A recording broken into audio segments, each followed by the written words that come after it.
पण मला या ठिकाणी सांगितलं पाहिजे तो ऐसे लोग की खरं म्हणजे या निवडणुकीमध्ये आम्हाला आधी हे लक्षात आलं होतं की पुणे असेल, पिंपरी चिंचवड असेल, या ठिकाणी आम्ही युतीने लढू शकत नाही, कारण आम्ही दोन्ही स्ट्रॉंग पार्टी आहोत. BJP नंबर 1ची पार्टी आहे. तर आम्ही ऑलरेडी हे ठरवलं होतं की आपण वेगवेगळे लढतो आहोत आणि मी असं सांगितलं होतं की जिथे आपण लढतो आहोत तिथे आपण मैत्रीपूर्ण लढती असं समजूया आणि एकमेकावर, एकमेकाच्या पक्षावर टीका करू नये. मी आत्तापर्यंत तो संयम पाहिला आहे. त्यांचा संयम थोडा ढळला आहे.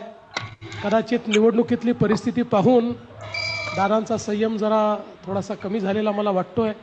त्यामुळे ते बोलतायत, पण 15 तारखेनंतर नाही बोलणार.